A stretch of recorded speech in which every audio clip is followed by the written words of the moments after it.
And hello. And we're live. Hello, hello. Hello, Vrondal.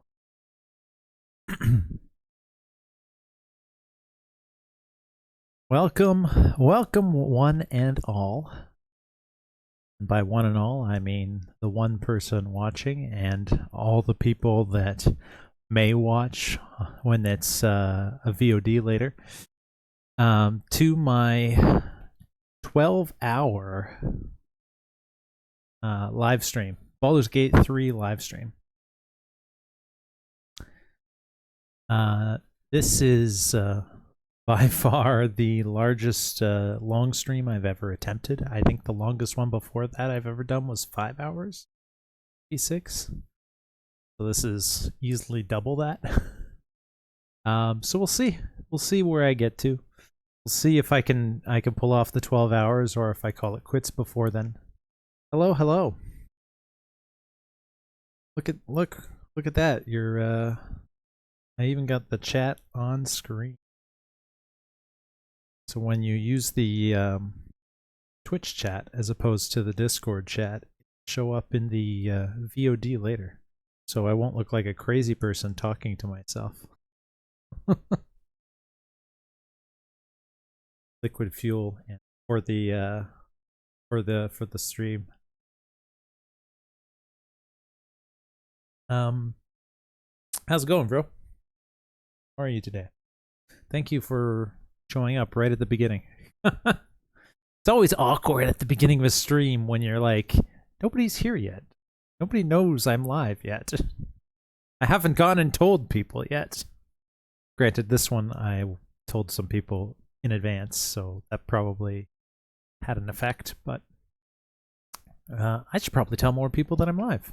Yes, that's right. One of these days, I'm going to figure out how to automate this shit so that when I go live, it automatically does a post.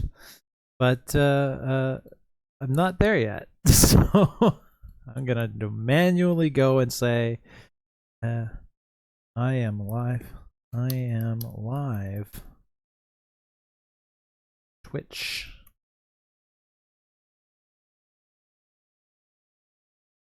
Just launch my 12-hour Baldur's Gate 3 live stream. Baldur's Gate 3.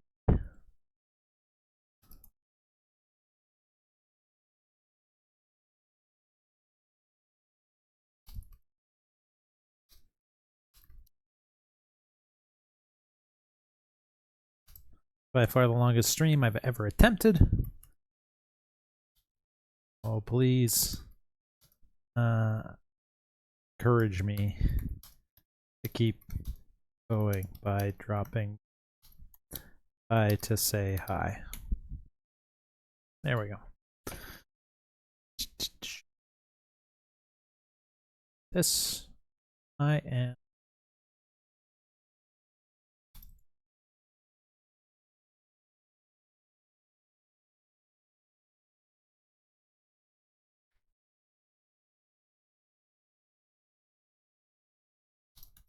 Come and help. Come and make help.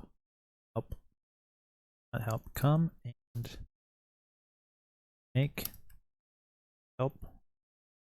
Make my character for me. Choose the most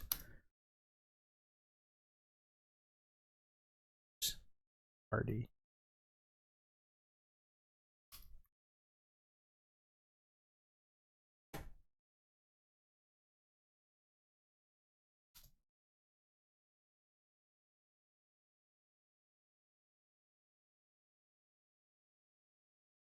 I have put out a tweet.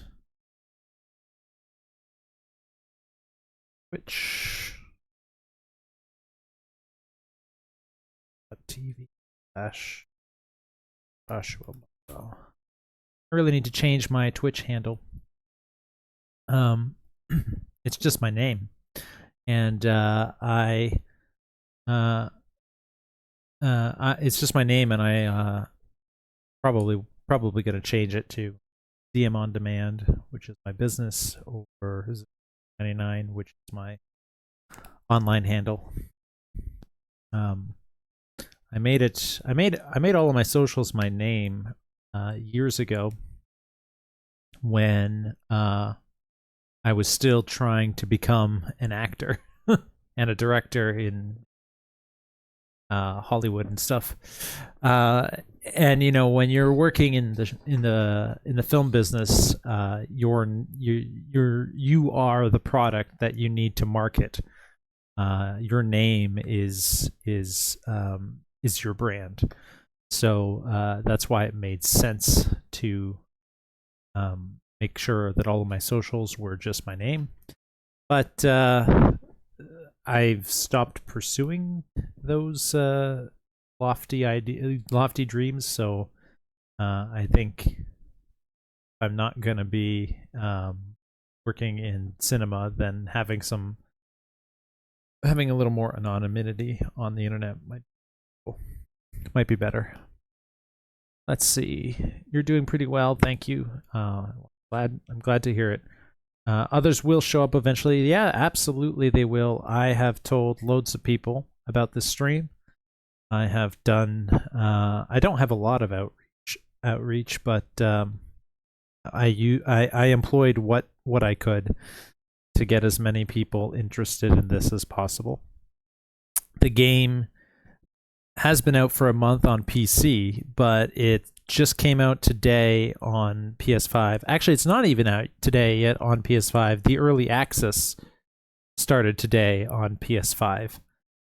So so it's brand new for the PS5 version of the game anyway, even though it's been out a month for the PC version. And interest, I think, is still very high in this game. And there's probably at least a little bit of interest in seeing whether or not I can pull off a 12-hour stream. So that's a thing too, maybe. You know, most people that are streaming this game are probably not doing what I'm gonna do, which is letting my audience make all the decisions and send me in wild directions. Most people, I'm sure, who play this game would rather have their hands on their own controller and make their own decisions, with some influence perhaps from their audience, but not like literally giving the reins to the audience. So that might be appealing for some people. I don't know. We'll see. We will see. But I'm hoping some people show up. I'm hoping that this stream generates some interest in seeing me do more streaming in the future. I'm trying to do more streaming. I started up a weekly Mafia stream for my Patreon, but I also want to do other streaming. I'd like to stream more of this game. You know, I'm sure 12 hours won't be enough to. We'll just scratch the surface of what this game has to offer. That's it up there, by the way. This is you can see it in small. This is Baldur's Gate 3. It's live. It's on. When I click the button, it doesn't say you have to wait, you know, X number of hours before you can launch this software anymore. It's right there. It's waiting for us to play it. It'll wait a little bit longer, but it is there. I'm excited, and we're gonna get into that. But yeah, I'm really excited to let the audience participate in my adventure as much as possible. So we're gonna wait a little bit to see if we can get two or three people in chat before we start character creation. Because having you vote on what, you know, race and class I play when there's only one person voting, it's just letting you decide. That's okay. I planned for this. I expected that there would be that it would take some time for people to show up, and so I have Baldur's Gate related content to talk about until that happens. Sound like fun? I think it sounds like fun. Besides, I'm going to be streaming for 12 hours, so you know, there's lots of time to dive into the video game. Your chat messages are delayed by about 30 seconds. 30 seconds, really? That's outrageous. Let me see if I can fix that.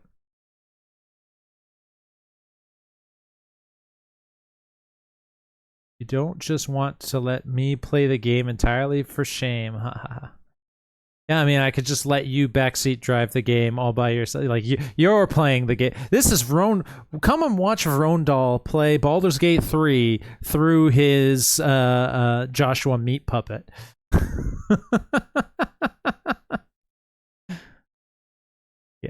Yeah. I mean, I could do that.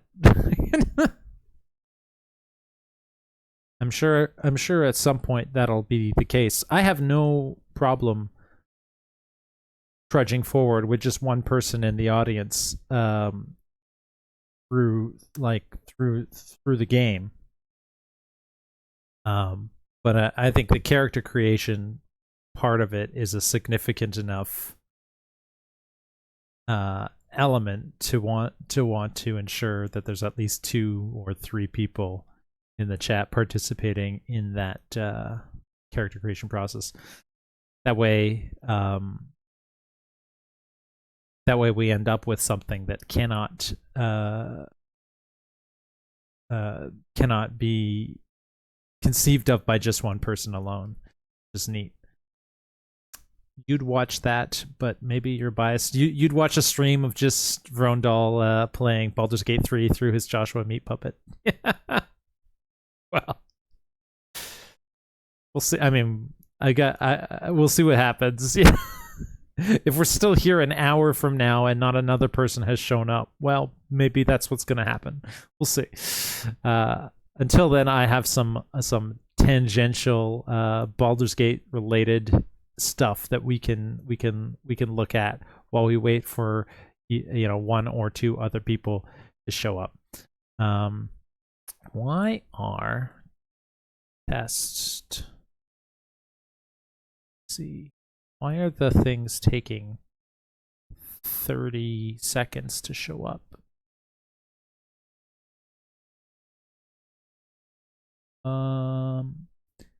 Didn't seem to take 30 seconds from mine. Maybe it's just slow on your app.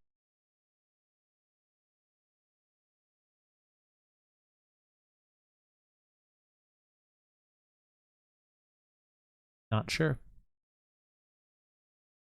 I'm still set on suggesting a gnome to be necromancer, but I definitely want to hear other ideas. Yeah, I love that idea.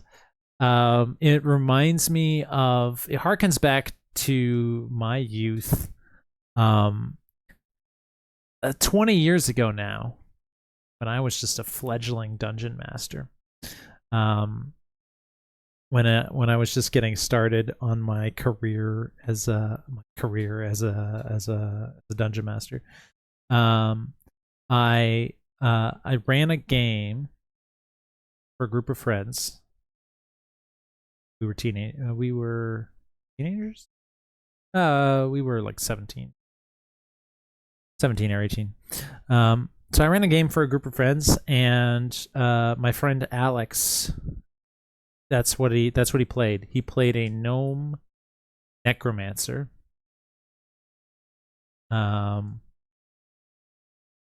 Who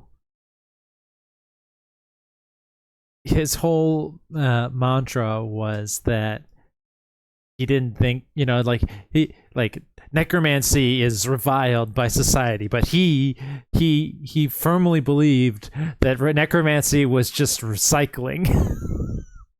recycling, and like it was good. It was green, right? Like it was putting things that were otherwise waste product being reused and recycled. And he would play this gnome necromancer, and he would have his giant skeleton carry him around because his legs were too little to catch up with the party. And he would in his downtime he would play with like skulls and bones and guts and gross things. And he always had a smile on his face while everyone else looked at him like he was the weirdest character ever. It was quite funny. It was quite funny. Let me see if I can get him into the chat. Let's see. He is live right now. Let me send him a message. I am talking about your D&D character that I DM'd for 20 years ago. Live on Twitch right now. We'll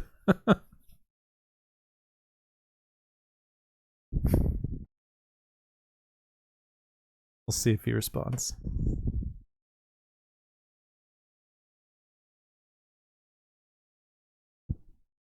Anyway, it was great. Necromancers are a fun wizard subclass.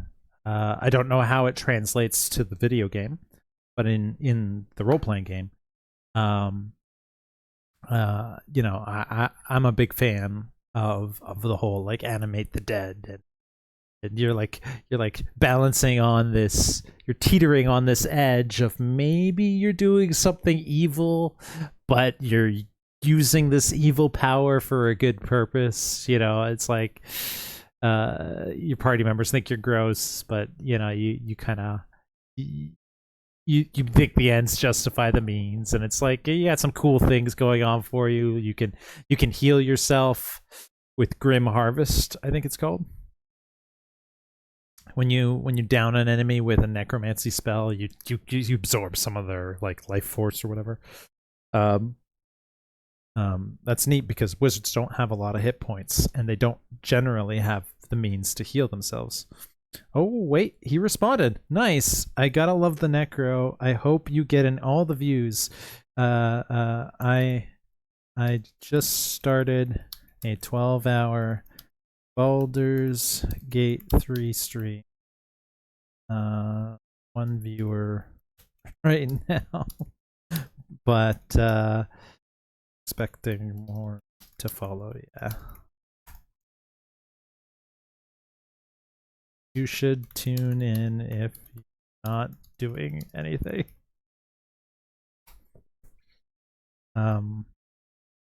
The one guy in chat wants me to play a gnome necromancer, hence why your character came up. This is rude. I'm supposed to be on stream talking to my audience. I'm talking to my friend. I'm texting my friend.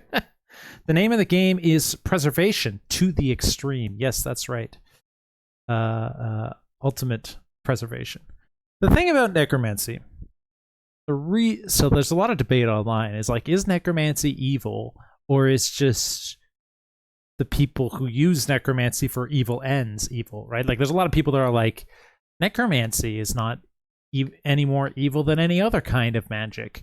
It's just that a lot of the people who use necromancy always want to take over the world with zombies and stuff.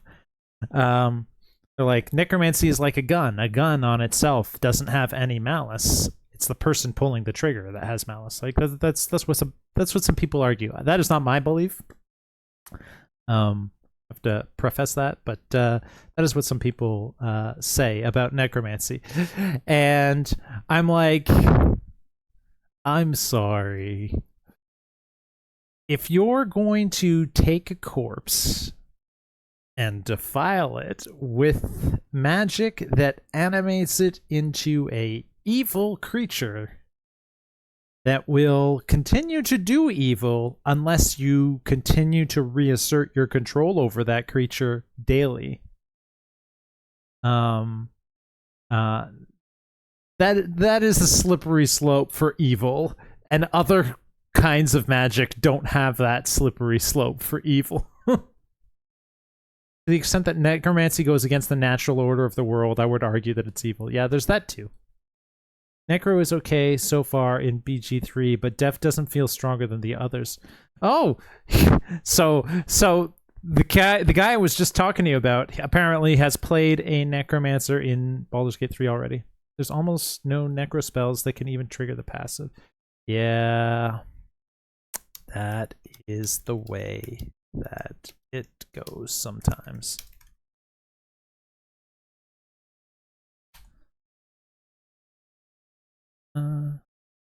Anyway, I should tell people that I'm live because I did that on Twitter, but I haven't done it anywhere else yet. So hey, everyone.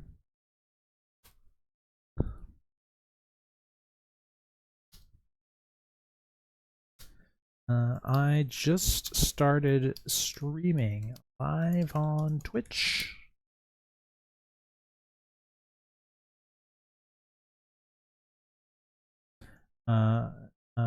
Started streaming live on Twitch for my 12-hour marathon Baldur's Gate 3 stream.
Okay.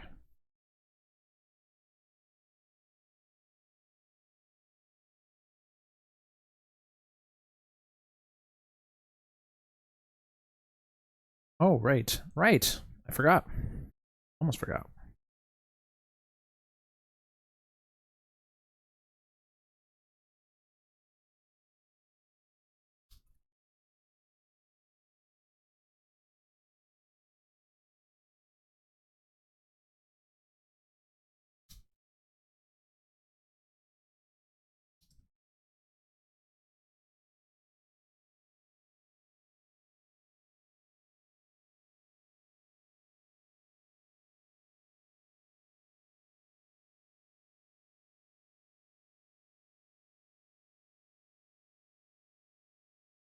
Um, Baldur's Gate 3. Oh. Bing. Yes.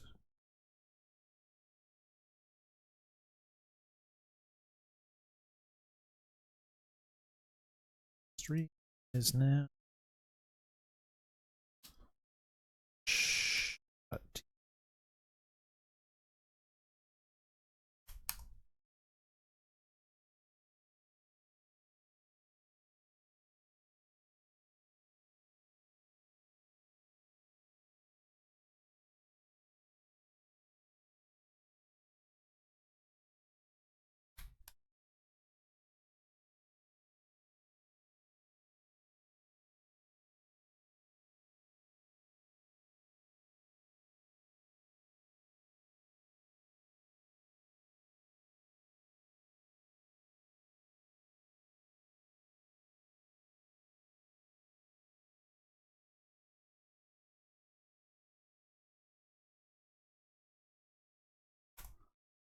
Okay. Let's see. Let's see.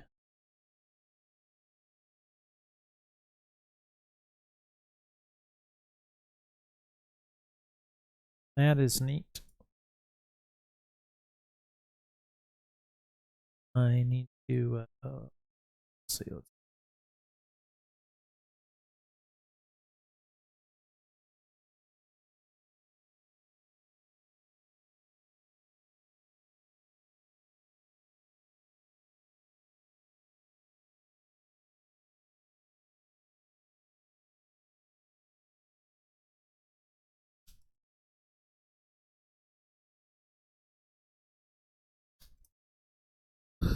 Always hate.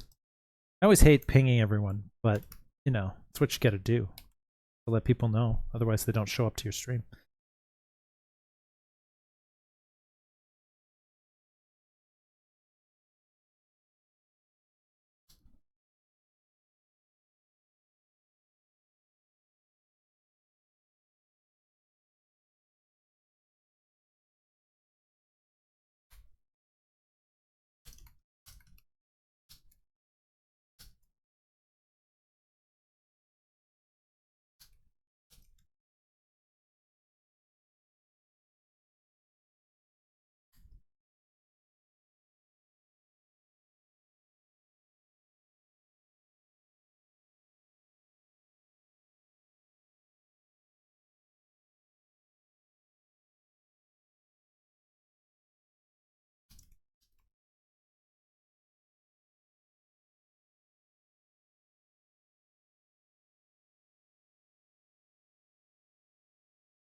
Yes. Dogs, bulldogs, eagles. What? Is there like a sports game going on today? Is this a sports thing? Um.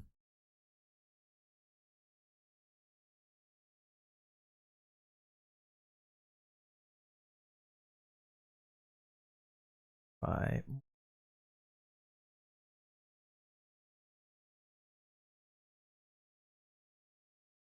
why are all of you in my street? Sheesh. Let's see. Necromancy is super fun. Yes, I agree with you. Randy from RimWorld is here. Hello. Welcome. Good to see you. I was just telling Vrondal here that I wasn't going to start the game. You can see up here, waiting for me to play it. I wasn't going to start the game until there was at least 2 or preferably 3 people in the audience, because the whole point is to let the audience vote on what character I create, what party I put together, and what we do here. So welcome to the stream. We're gonna give it a little bit more time to see if a third person shows up, but once we have 3 people, I'm gonna launch the game and we're gonna make a character together. You guys are each gonna have a vote in what kind of character I make, and you'll get to decide things like party composition and literally everything. Every significant decision in the game, or even the insignificant ones, the audience will get a vote to decide what happens. This is a democracy that determines how the D&D campaign of Baldur's Gate 3 will play out. So welcome. Glad to see you here. Thank you for joining me. This is by far the largest stream I have ever attempted. The biggest one before this was, I think, 5 hours, so this is more than double than that. And it's a big undertaking for me, as you can see from the fancy new border that I have. This is I'm pulling out all the stops. I'm trying to make this as entertaining for you guys as possible. So it means a lot that you showed up. I even went and bought some new. I bought a set of new emotes for the channel, D&D emotes, but I forgot that there's like a 24-hour review period on new emotes before they get approved. So none of them are on there. It's just sad. Very unfortunate. I wish I had done it earlier. But I'm glad I have this one, which is a holdover one from back when I used to stream D&D years ago. And it just so happens that that emote is very appropriate for the content of the video game we're about to play. I probably should preface that this game is rated mature. It says it's a mature rated video game that may not be suitable for younger viewers. So that, keep that in mind. I don't know your exact ages, but you know, I did turn off the nudity setting because this video game has nudity. But I turned that off, so we won't be seeing any genitals and things like that. But even with that turned off, I'm pretty sure it's still a very mature game. So bear that in mind. Everyone is welcome, obviously, on my stream, but viewer discretion is advised. I mean, the game opens up with a pretty horrific intro scene alone. So, fighting words, because we're streaming the foosball. They're not in my game because they're streaming the foosball. Streaming the foosball. Screw the foosball. Today is September 2nd. It is my brother Mark's birthday. So happy birthday to my brother Mark.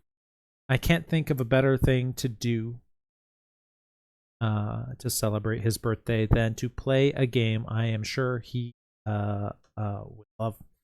I haven't seen him in some time. He's been caught up in some difficult situations of late. I haven't been able to get in touch with him, but wherever he is right now, I wish him the best. I hope he has a happy birthday as best as he can, and I hope I see him again soon.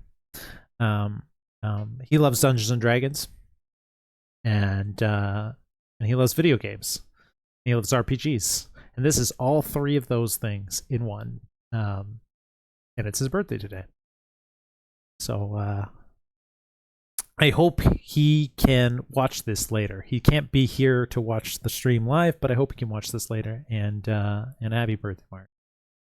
I'll be thinking of you all day while I stream.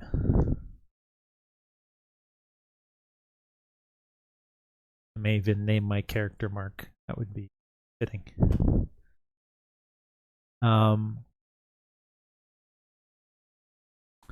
Let's see. I posted on Twitter that I'm live. I posted in the Mafia Discord. I posted in the D&D Discord. Screenhole. I gotta post in a screen. Hey there, Screenhole fans.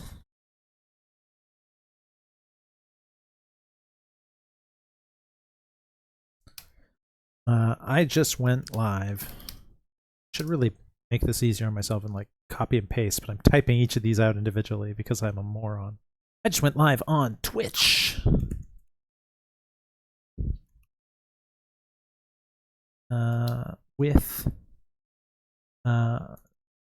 For my 12-hour marathon Baldur's Gate 3.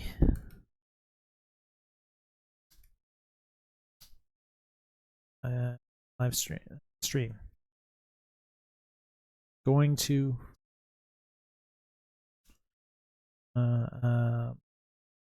letting my audience make all the important decisions.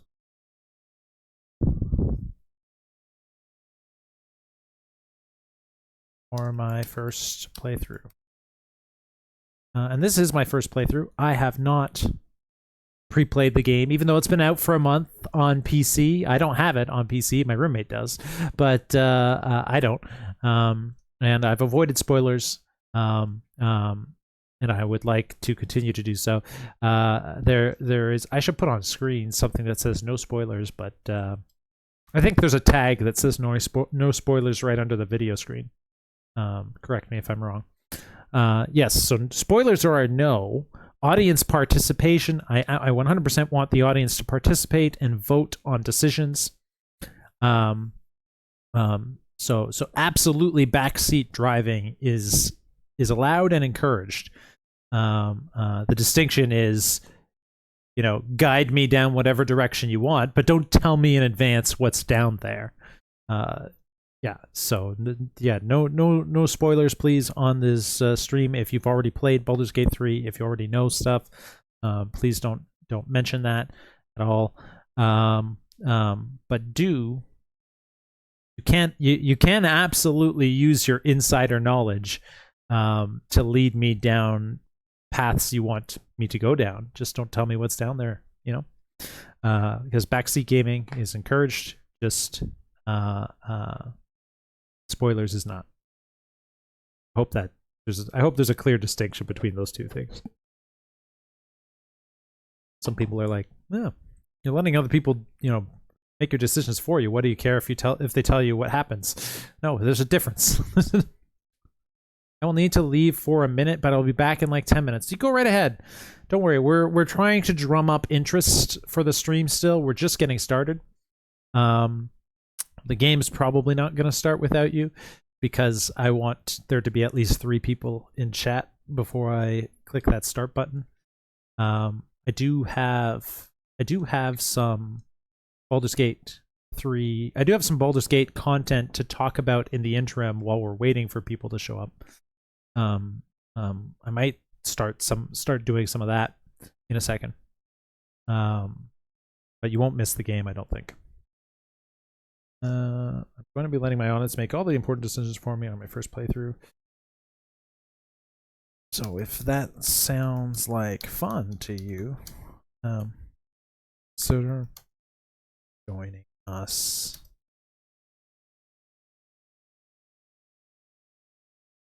Twitch.tv/Barbo.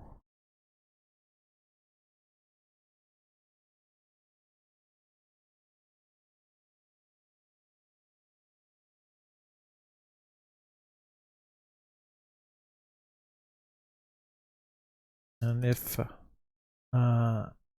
I hit 50 viewers at any point during the stream, I'm going to do a D&D giveaway. That's right, you heard it here first, folks. I'm going to be giving away something on stream if we hit 50 viewers. I really don't think we're going to, because I don't have that kind of pull. But you never know. If it happens, I am happy to do a D&D giveaway. What kind of things am I going to be giving away? Well, it'll depend on who wins, but probably like a D&D book, an event, a player's handbook, if they don't have one already. If they do have one, then some other 5th edition D&D book. A D&D book, and a 50% discount coupon on my DMing services. So if you want to hire me to be a dungeon master and run a campaign for you and your friends, one of the things I'll be giving away is 50% off my prices. It's pretty damn affordable. On top of that, you'll get a free book. So even if you don't want to hire me to be your DM, get a book. Something. If I do the giveaway, it depends. We're gonna wait and see. I set the number at 50 viewers, concurrent viewers. We'll do the giveaway. I might. I got a follower goal up on screen. I might say that I'll do the giveaway if we hit 50 viewers or if I hit that follower goal, either or. Um, um, Follower goal is a little, requires more people, but they don't need to be concurrent, whereas the 50 viewers concurrently, I think both are probably going to be hard to achieve, but that's the point of offering a giveaway, is to put the giveaway behind something hard to do, and then hopefully it draws more people in. We'll see. I don't know.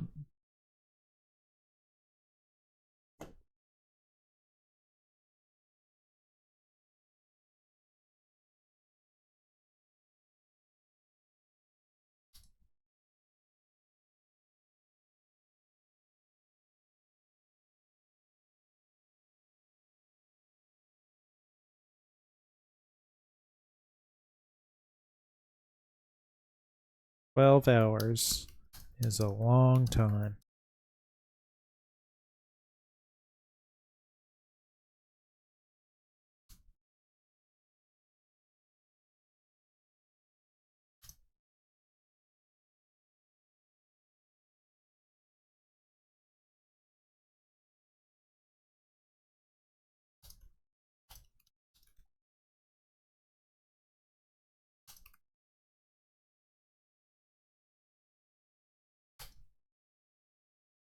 Boom.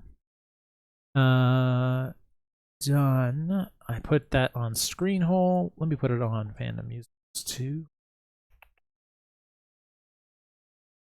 There.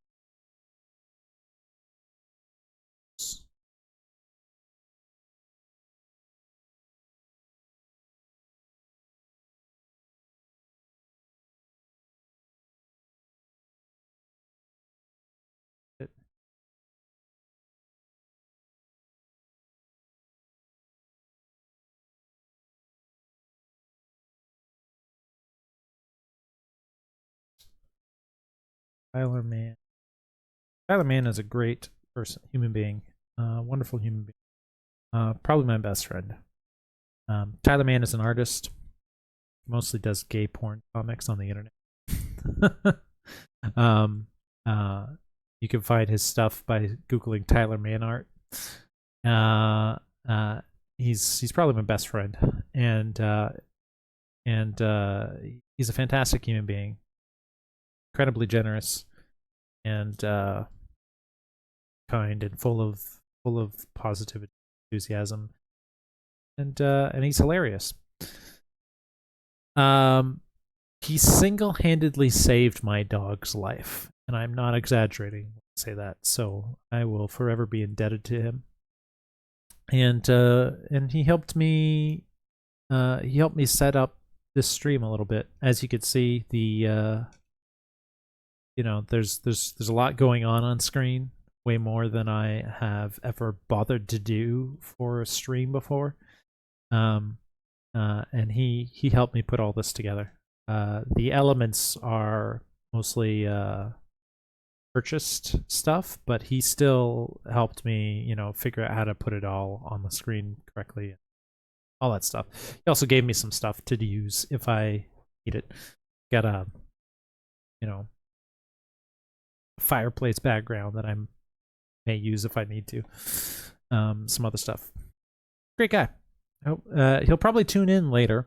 At some point, 12 hours is a long time. At some point, I'm going to need to take a break to take the dog for a walk, to use the washroom, to whatever. Just stretch my legs to get away from the screen for a little bit.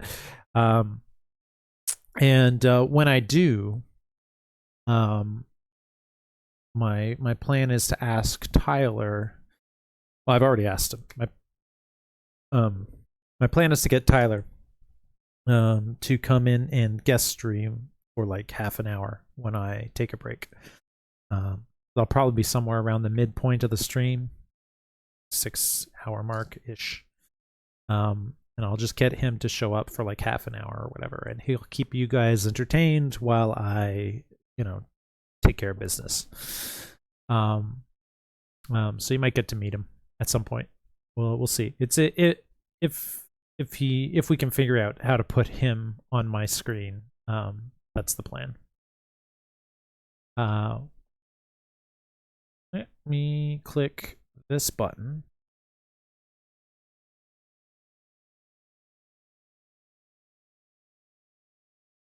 And then, oh look, I got tagged. Damn, I want to make a joke about this, but this is the wrong channel. Are you not on my... Yeah.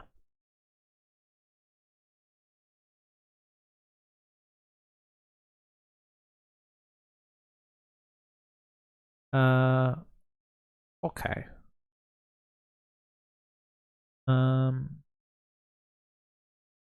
Can I... Oh, yes, I can post in here. Not to post in here. Hey there.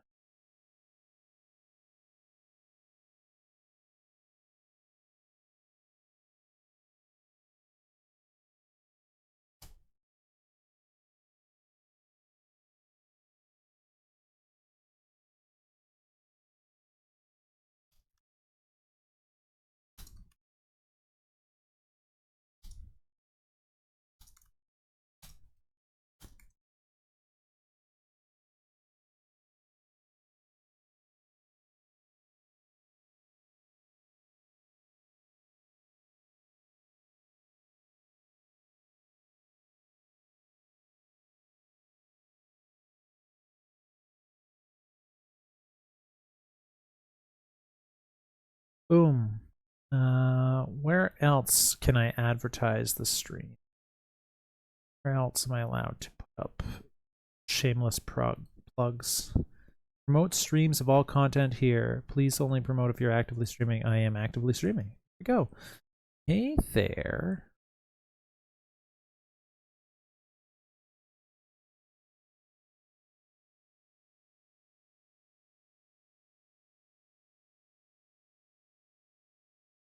Where else?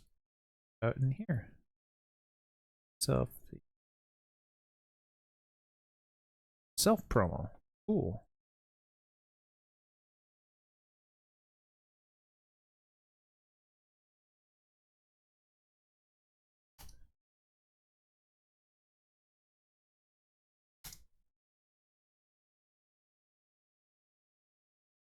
Boom.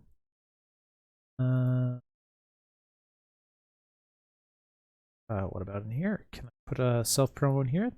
Yeah, people are so generous with their self promo channels. Okay. It's like spam all the channels. Hey there. Boom.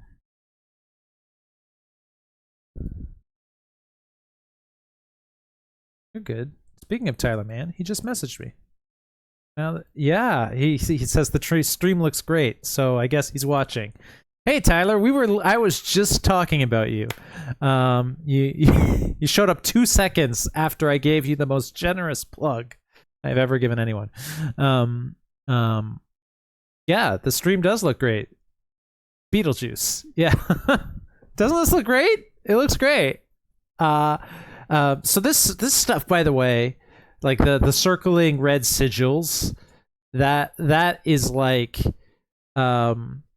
this is an unofficial knockoff of the Baldur's Gate 3 logo, or the Baldur's Gate logo, not the Baldur's Gate 3 logo. But yeah, it looks great. I mean, here, look at this. I'm gonna switch back to the starting soon just so you could see this.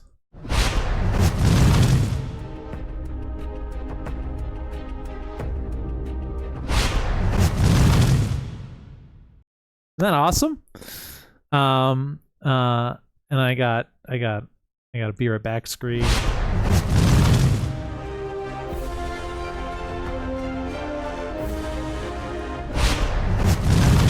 How do you get one of these? It cost me $20. It wasn't.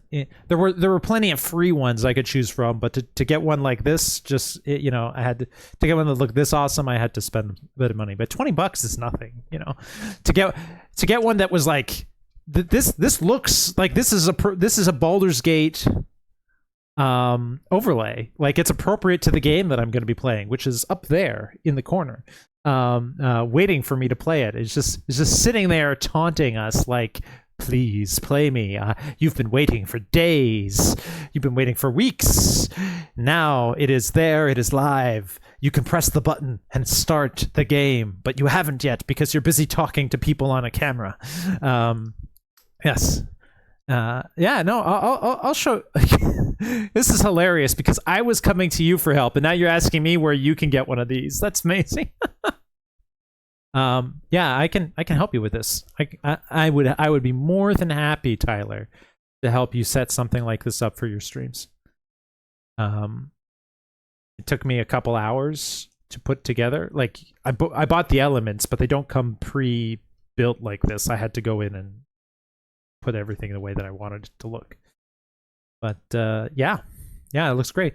And there's plenty of them that look great.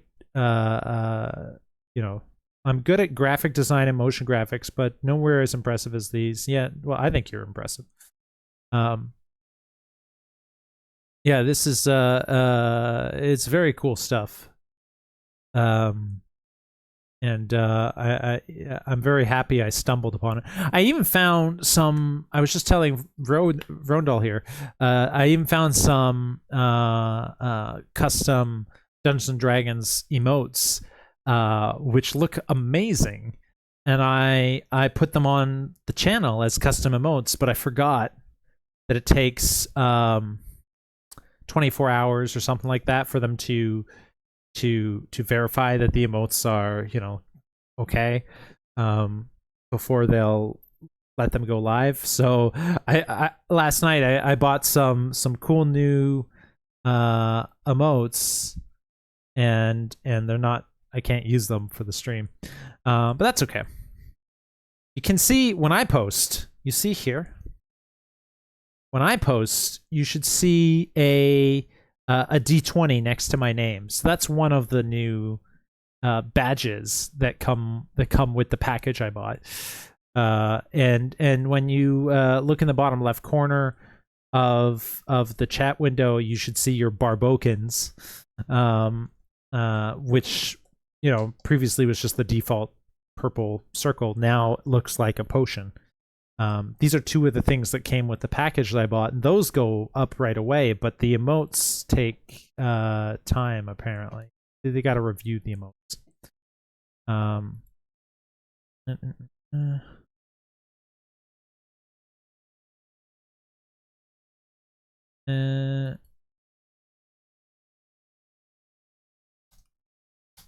on, I gotta respond to Rubik.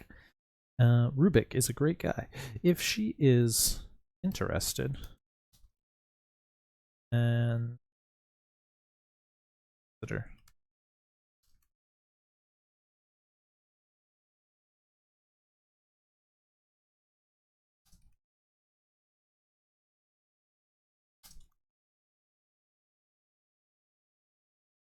All right. Yeah, it looks great. Okay. I think I have advertised the stream in as many places as I have to do so. Have access to. Yeah. No problem, Tyler. I understand. It's all good. I appreciate you, and I appreciate it. Oh, I guess I could put it in here. Is there a stream? Is there a stream channel in here? Realms settings, start out, guild, live streaming. There is. Hey there, guild fans.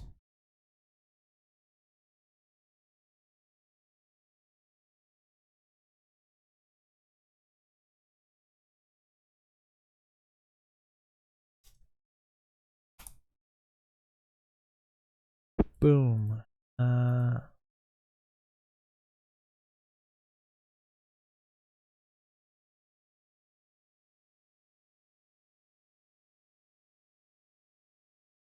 What about there a stream? Make sure as many people as I can know the stream is live. What about Comic Lab? Does Comic Lab have a self-promotion? It does have a self-promotion. Promote your comic here, not your live stream. Okay.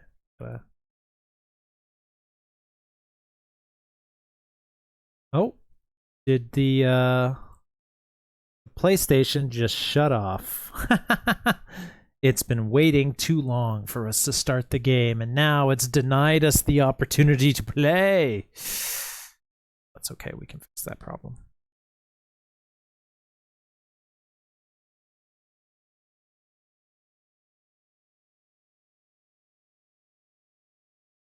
Oop.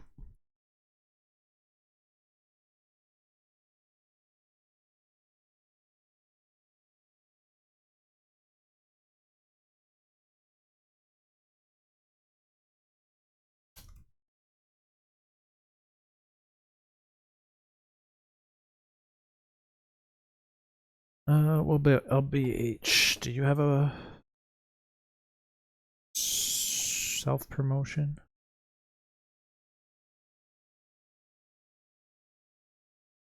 Why wouldn't you have a self-promotion?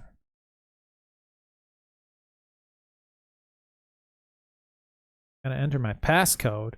Gotta enter my passcode. My passcode. No. Passcode is incorrect. My passcode.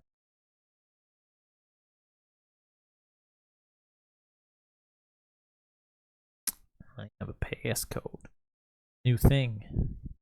New thing that they just started doing on PlayStation. I'm sure I like it yet. There we go.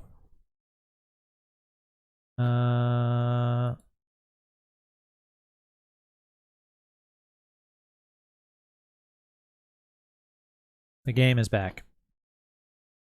Close on me again. Yeah. Okay, so I think I've told enough people. As many people as I can. Yeah. This video. Chats. Social alerts, live stream. Yeah.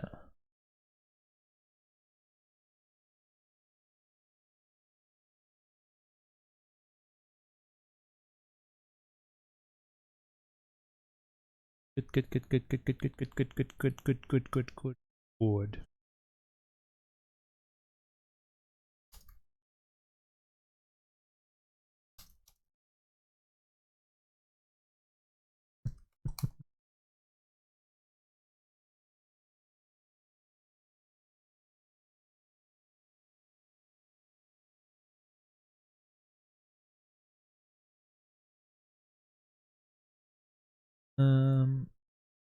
Okay.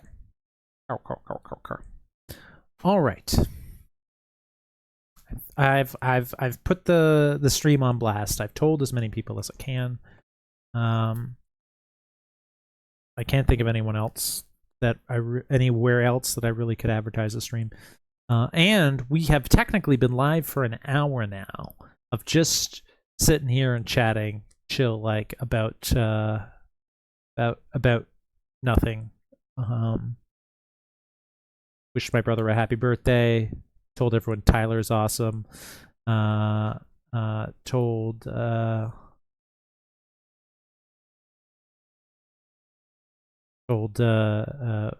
people what to expect for the stream.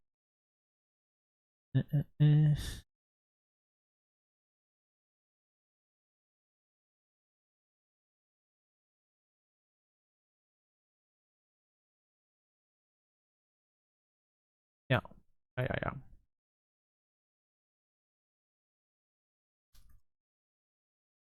So, I promised I had some Baldur's Gate content to talk about before we had 3 people in chat. 3 people, by the way. That's the number I was waiting for. In between Tyler Vrondal and Randy Rimworld, that seems to be 3 people. Though Randy stepped away for 10 minutes and And I don't know if Tyler was just stopping by to say hi or if he's going to stick around a bit. But if we got 3 people here, then I could start the game. But in the interim, I will we'll have a look at some of this supplemental Baldur's Gate material that I wanted to look at. So let's dive in. This.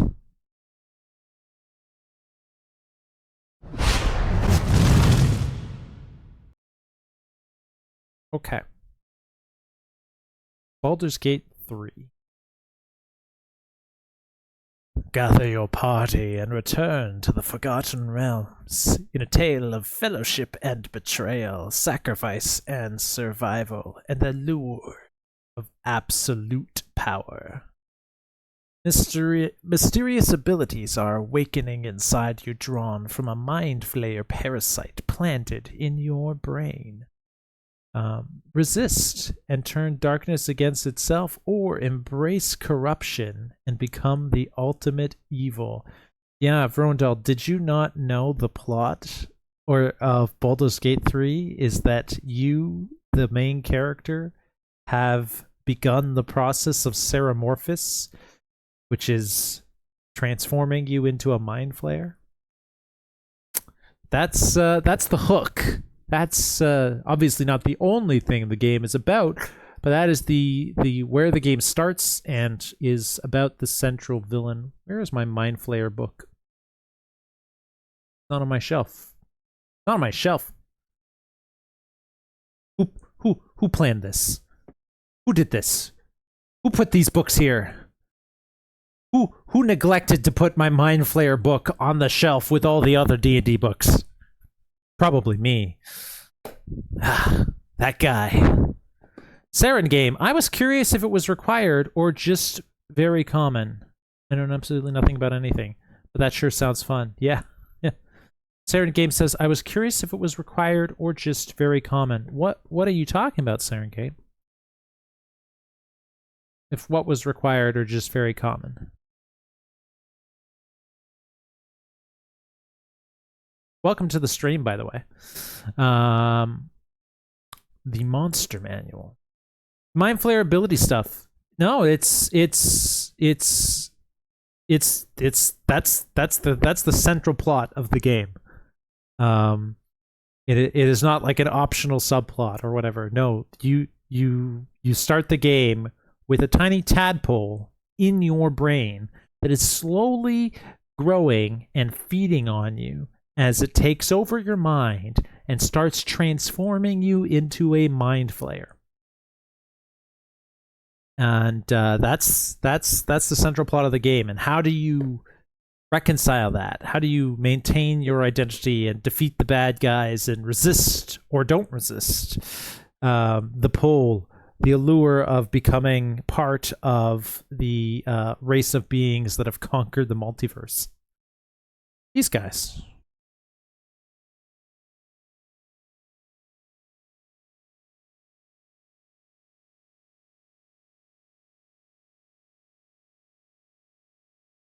These guys. They're called mind flayers because they flay minds. Actually, their actual name, the name of their species is illithids. They're only called mind flayers by like humans and humanoids and creatures that have encountered them. Illithid is the actual name of their species, but to everyone else, they're mind flayers because they flay minds. Sounds gross and awesome. Yes, it is gross and awesome, as is most forms of reproduction, because that's what that is. This is Ceramorphous, or Ceramorphosis, is the process by which mind flayers reproduce. It is the mind flayer reproductive cycle. Instead of they lay their tadpoles, they lay their eggs, the little tadpoles come out, and then they got to be implanted into a host, usually an unwilling one, where they slowly take over the mind and then transform the body into a new mind flayer. So you need to find an intellect devour to counter the mind flayer. Got it. Yeah. Maybe. Something like that. It is, yeah. That it's spoiler alert and content warning. The opening cinematic of the game is rather graphic, and you see stuff. You see. I hope you don't get too squeamish about body horror or parasite horror, because we're gonna see those mind flayer tadpoles get put inside. Are we as the player supposed to be the mind flayer or the host? The answer is both. We are the host, and we will be the mind flayer when the host is the mind finishes their ceremorphosis. All right. So this is the game. Let's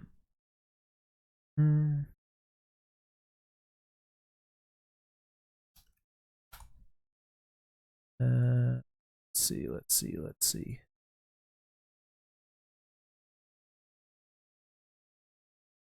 Why are you? Give me like an hour. Steve the pirate, otherwise known as Storm, says he'll be here in an hour. Well, I hope for his sake that we won't have finished with this preamble by then, because he really wants to be part of the character creation.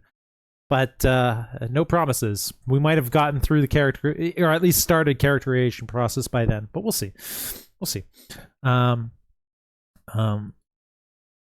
I've seen a total of 4 people in chat between Vrondal, Saren Game, Tyler Mann, and Randy, but never more than 2 at once. That is my requirement. I want to see 3 people in chat at the same time, and then I will start the game. Until then, we're going to talk about Baldur's Gate. Let's talk about Baldur's Gate. Who is this handsome fellow? These game characters are the 7 pre-made origins in the game. By that I mean there are 7 predefined characters. It's like if you go to play Dungeons and Dragons and your dungeon master showed up with some pre-made character sheets, and he gives you a character sheet instead of making your own character. We're probably not gonna, but these are the 7 pre-made origins. And you can choose one of these characters to play as, or you can make your own custom character, which is probably what we're gonna do. But then these characters can be your main character, but they can also be your companions. So if you don't choose to play as Astarion, you can meet Astarion in the game and recruit him to your party. So who is Astarion? He is apparently a rogue vampire spawn. So let's have a look at this here. Astarion prowled the night as a vampire spawn for centuries, forced to follow the orders of his sadistic master Cazador, seduce every fool with a pulse, and lure them back to Cazador's lair. Free for now, Astarion will do anything to keep his life in the light. He can see but one way to ensure his liberty for good, become many times more powerful than his old abuser could ever dream of being. His body is forever tainted by the intricate patterned scarring Cazador carved upon his back, and the elder vampire seems set on sending out waves of hunters seeking to capture his lost spawn. That sounds like quite a dramatic backstory to have for this character. Next up, we have Gale, the wizard prodigy. Gale reminds me most of Karsus, Karsus, the Netherese archwizard who was the most powerful wizard in all the realms, but who is the Forgotten Realms' proverbial Icarus. He flew too close to the sun. His power was only matched by his arrogance. He casted the only 12th level spell, 12th or 13th? I think 12th. The only 12th level spell ever known to have been cast, which was named after him, Karsus' avatar. He cast it and single-handedly brought his entire empire to ruin because he accidentally destroyed the entire weave by absorbing too much power. This guy reminds me of Karsus' story. Very similar. That makes him interesting to me because I'm a fan of the lore behind Karsus. I'm not a fan of Karsus, but I'm a fan of his lore. Anyway, Gale of Waterdeep, the City of Splendors, as depicted in Waterdeep Dragon Heist. Product placement. Was a prodigious archmage, rookie mistake. Archmage is when you are at the peak of what you can accomplish as a mage. Like you've achieved mastery over magic. You have access to 9th level spells. The villain in the movie D&D Honor Among Thieves, which this map is from, is an archmage. So that gives you a prime example, if you've seen the movie, what an archmage is. So Gale was an archmage of Waterdeep. His talents earning him the attention of Mystra, the goddess of magic. Wow, he was so good at being a wizard that he earned the attention of the goddess of magic. Wow. At her side, he learned all that mortals might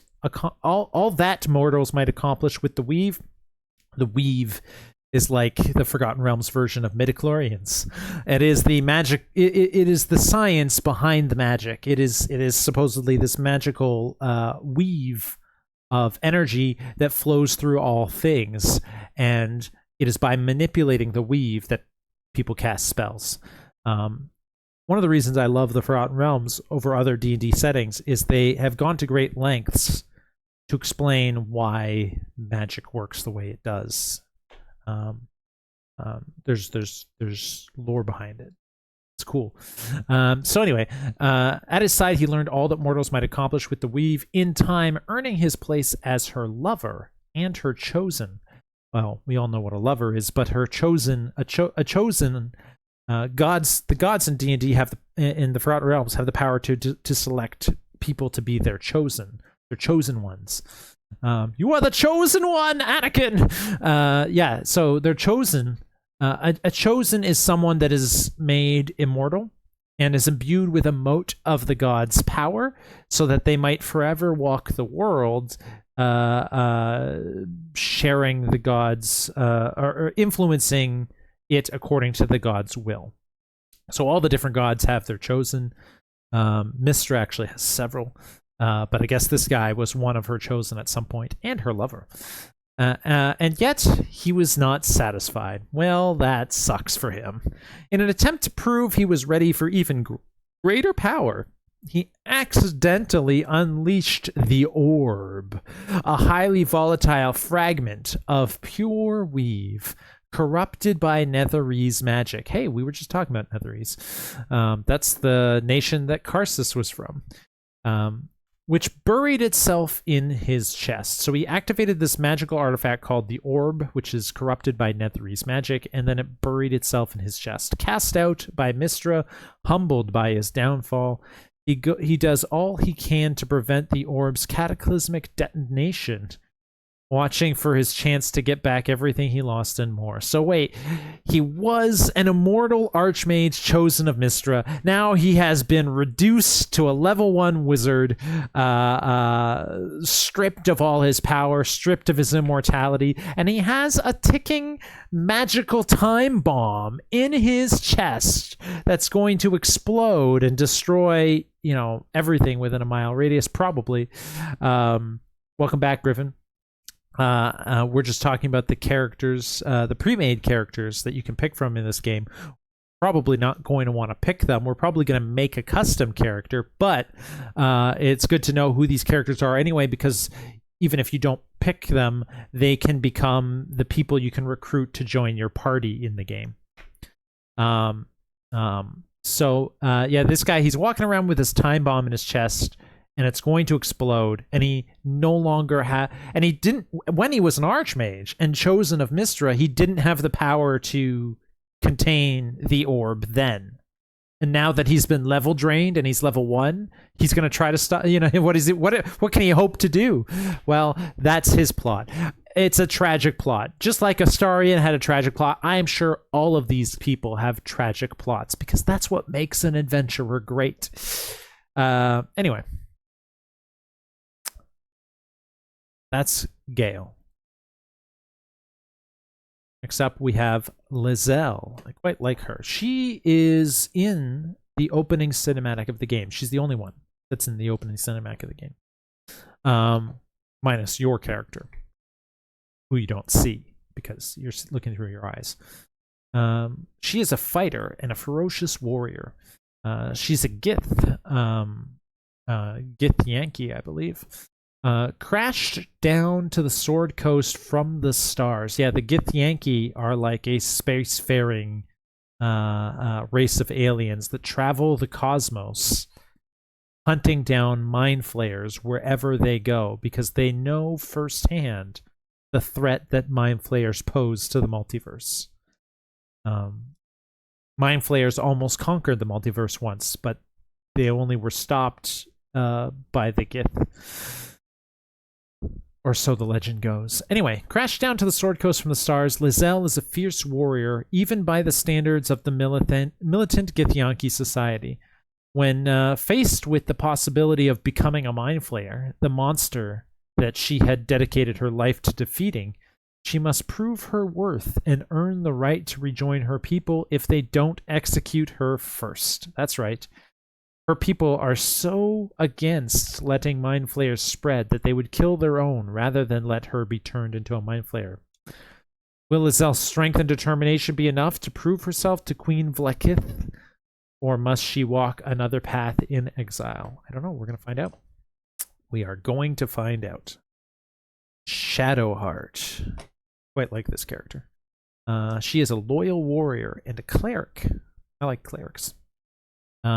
Devoted cleric of Shar, the goddess of darkness and loss. Shadowheart agreed to have her memories wiped as part of a holy mission. Now, its sole survivor, she must deliver a powerful relic back to her kin in order to win Shar's love and have her memories restored. But all the while, she is tormented by strange, painful magic that she struggles to understand. So this chick... Okay, so she worships the goddess of darkness, the goddess of loss, the night, the darkness of night. Saloon is the goddess of the moon and the goddess of night, but Shar is the goddess of the darkness of night. Anyway, so she was like. She was like one member of a team of clerics who were tasked with this important holy mission to escort this extremely powerful, extremely dangerous artifact that looks like a D20 back to her people. And so dangerous was this artifact that the people who were in charge of escorting it had to have their memories wiped so that they didn't even know what it was they were carrying. Unfortunately, a catastrophe struck when her party of clerics were slaughtered, all save her. And she, the last member of her team,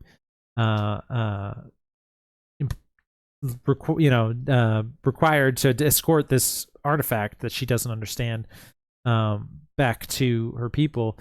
now faces the possibility that she might become a mind flayer. Terrifying stuff. And what will happen to this artifact if she does? I don't know. But it's obviously an important MacGuffin. Then we have Will. And who's that devil in the background? Orlok, a living legend. From a scion of a famed Baldurian house. So this guy's from Baldur's Gate. That's cool. Maybe that would make him an important character to take with us for that reason alone. He's a scion of a famed Baldurian house, so like he's a noble of Baldur's Gate, to a life of adventure on the road. So he went from being a noble to an adventurer. Will's life as the monster hunter called the Blade of Frontiers. Oh wow, he's so renowned that he has a title, a name. Blade of Frontiers has made him one of the beating hearts of the Sword Coast. While he has done great deeds for the coast's people, the source of his power remains a secret. The Cambion Mizora drew Will into a warlock's pact in a moment with many lives at stake, and cursed him with the duty of hunting her enemies.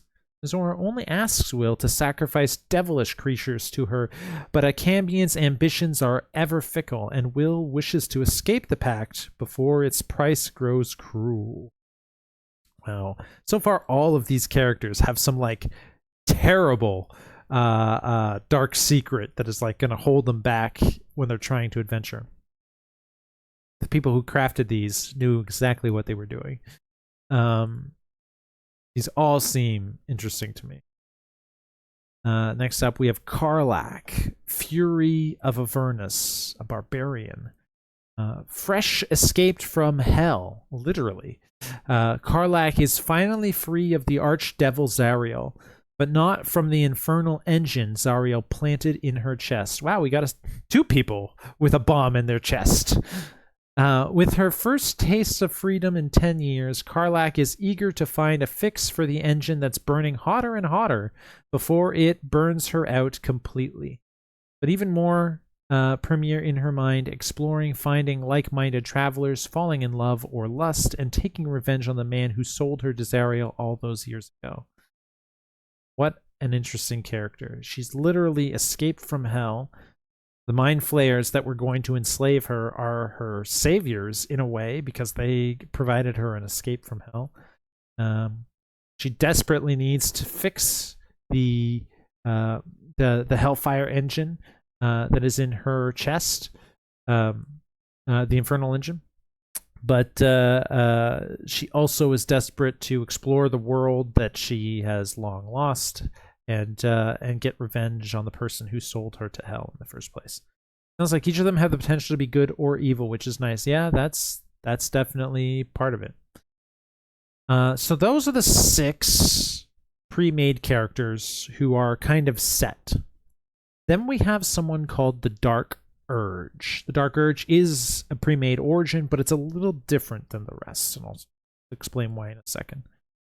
Let's click on it. Dark Urge is a sorcerer, but not necessarily. So these first 6 characters are all set in terms of their race and their background, and their class at first. You can retrain their classes later, but their classes are set. The Dark Urge is different. The Dark Urge, it shows a white dragonborn sorcerer, but that's the default Dark Urge, but it's not the you can customize the Dark Urge as if it was a custom character, but with some extra background flavor, as opposed to a completely custom character that doesn't have like a set background. The Dark Urge. You remember nothing but a path paved with blood, unimaginable cruelty, and whispers to you from within. Can you escape it? Would you even want to? So yeah, the Dark Urge is meant to be like the halfway between the so you have custom characters, and then you have pre-made origins, and then in the middle you have the Dark Urge. The Dark Urge is a pre-made origin that has backstory associated with that character, but it lets you come up with a completely custom Dark Urge character to go with that pre-made origin. Those are the 7 pre-made origins, and of course beyond that we can make a completely custom character. How many people do we got in chat right now? Do we have 3? Can't even. Why can't I see the number of viewers? There's got to be a way for me to see that information. I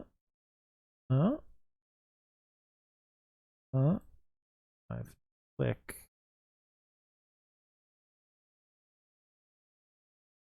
It says there's 9. I believe 1 is you. 1 is me. Probably. It's great that we have 9 viewers, but that doesn't necessarily mean we have 9 viewers who are willing to participate. Let me try something real quick. Let me try something real quick.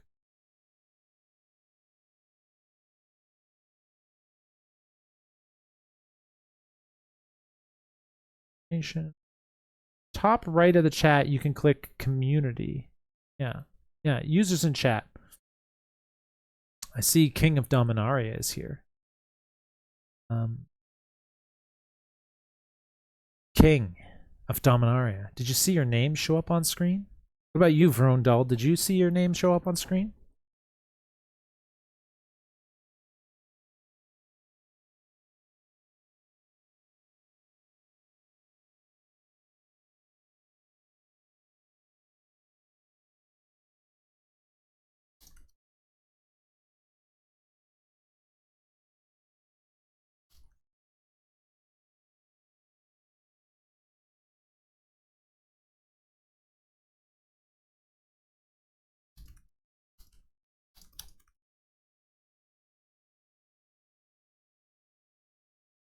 Not sure. I haven't seen my name on screen for a while. Well, shows up. It's down there. You see a bunch of names that are scrolling underneath my face. I don't think the chat overlay is on the screen right now. You don't think so? Don't see chat overlay at the bottom? No, the chat overlay is not on the screen. You're right. The chat overlay is only on this screen. But that's not what I mean. I'm not talking about the chat overlay. I'm talking about the scroll at the top. There are scrolling names, yes. And one of those is my Patreon supporters. The one that looks like a little person with a plus. Those are my Patreon members. So you should see your name in that particular list. Okay. So we do have what looks like at least 3 people in the stream who are willing to participate. That's fantastic. Let me access the poll controls. I need walk docs, set docs, custom browser scenes, sources, audio, stats, Twitch activity feed. Is that the one?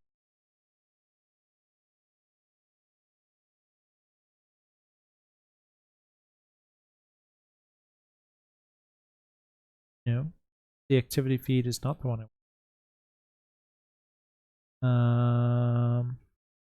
Cool.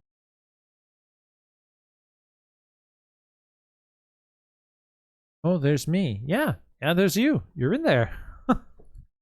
You think I was gonna let you join my Patreon and I wasn't gonna put your name up on my screen? Like, come on. I know that this stream, the Baldur's Gate stream, has nothing to do with my Mafia Patreon, but still, I gotta support. Gotta put my Patreon's names on screens, regardless if it's related or not. At least for now, until I get so big that I have more names than I know what to do with, and then we'll see.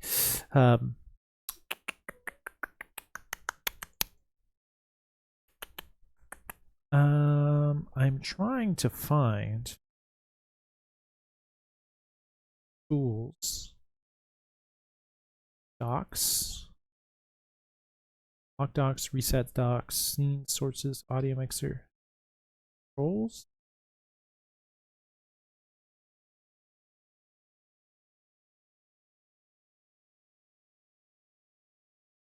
Stream information, stats.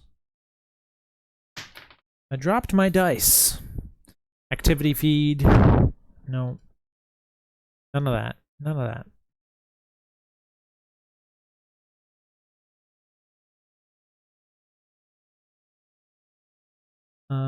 Brandon. I had it yesterday, so I know it's possible to get this. I want it. Properties, filters. Apologies, guys. Streaming is still something I'm relatively new at. I used to stream 2 years ago, where I would stream a weekly D&D game. I was much more proficient then, but I'm rusty now.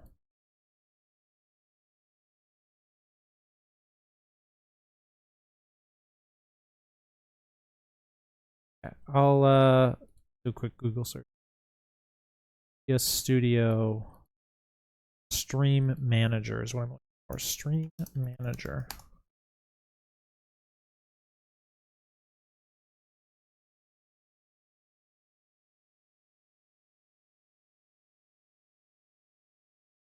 These are all videos. Thank you. Don't want to watch a video. I just want to see a list of instructions.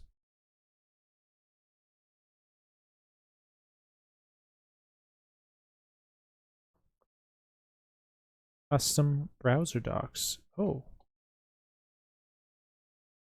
That do it?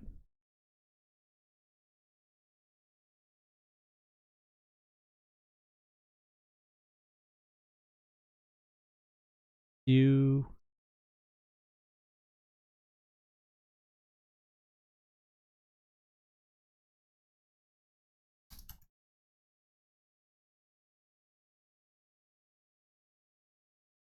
gang.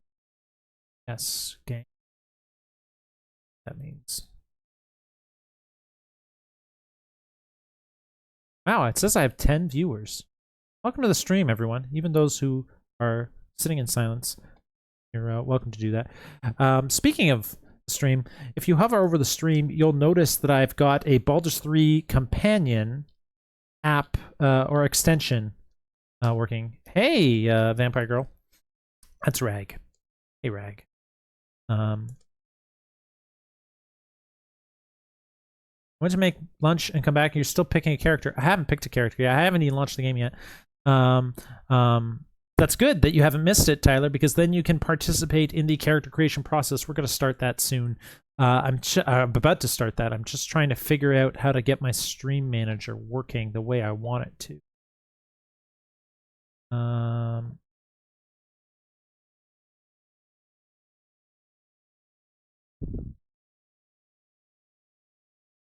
We're doing it live, folks. We're doing it live. We were having fun discussing the characters, Tyler. This is all part of it. This is all part of it. This is gravy. Edit stream manager panels. I want access to my stream manager in OBS.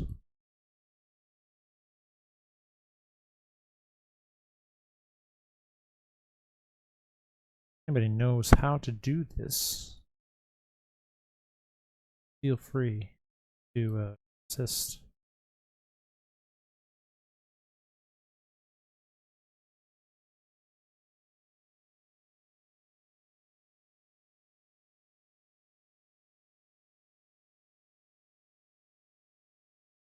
No. Docs.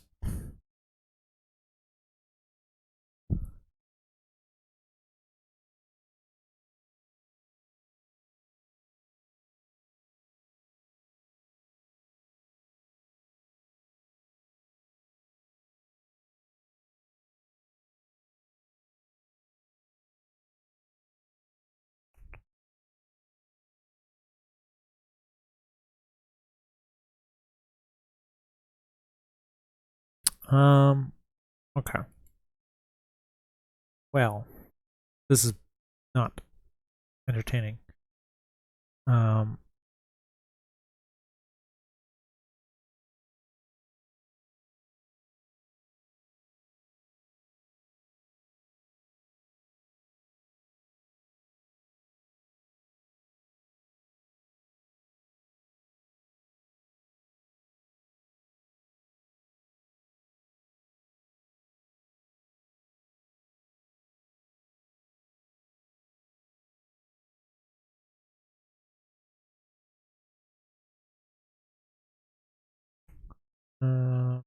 Pop out, edit layout, duplicate, chat.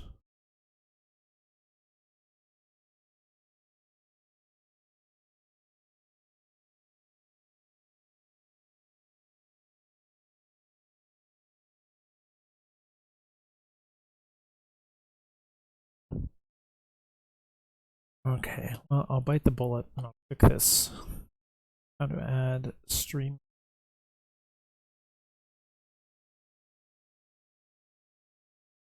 See what this guy has to say.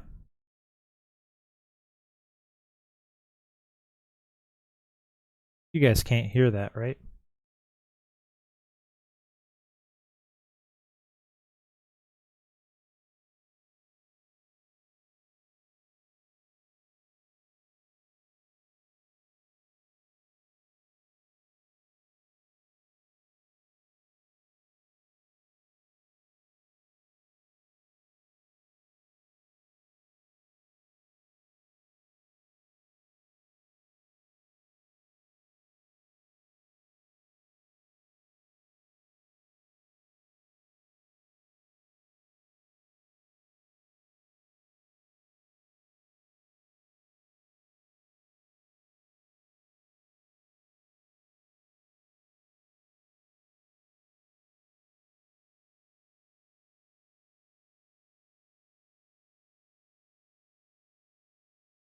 Aha. Aha.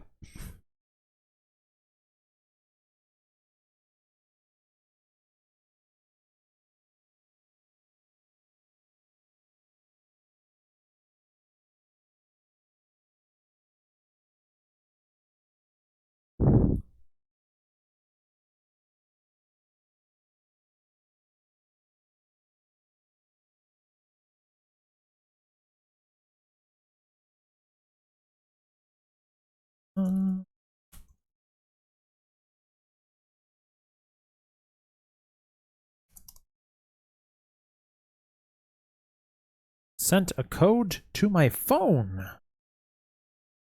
Enter the code.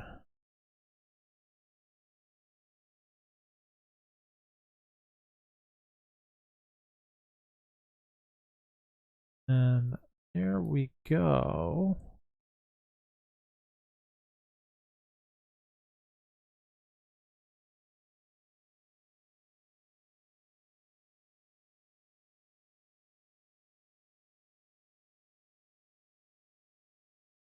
Okay, cool. I fixed it. I fixed it, you guys. Tequila QC. Hello, baby. How are you? Kissy face. I'm great. How are you?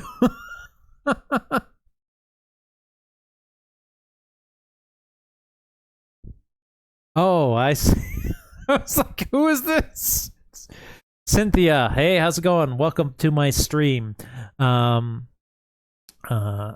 There are. We are live. We are about to start the game. I think we have more than enough people now to start the game. Stream.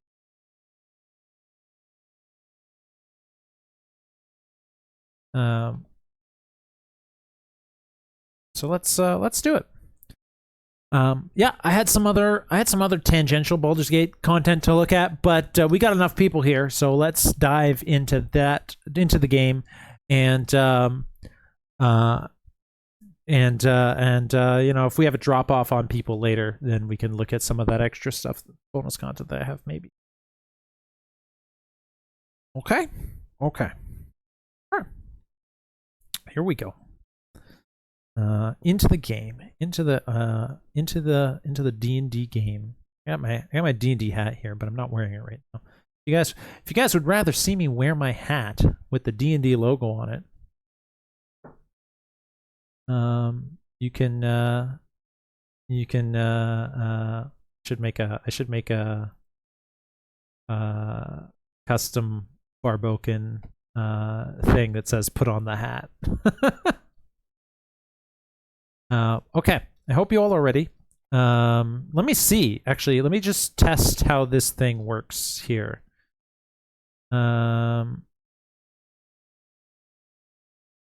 Where's the poll option?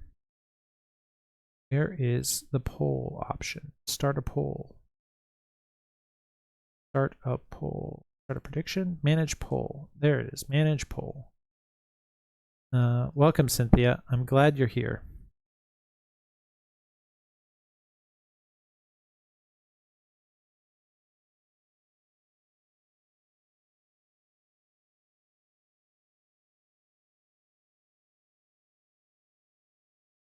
Manage poll. Add.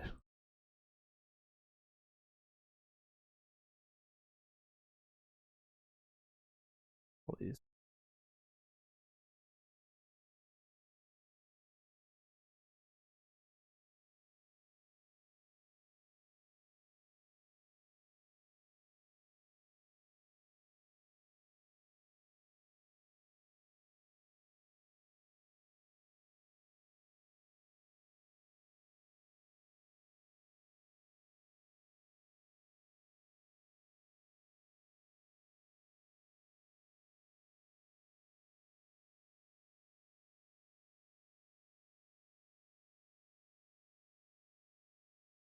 Hang on, I'm just making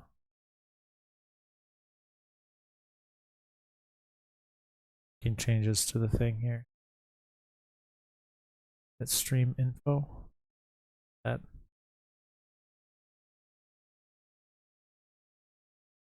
Flip that. Raid channel. Manage goals. Happy with the goal the way it is, but I'll leave that up. Baldur's 3 companion. Ad break. Sub only chat. I don't have enough subs to justify having a sub only chat.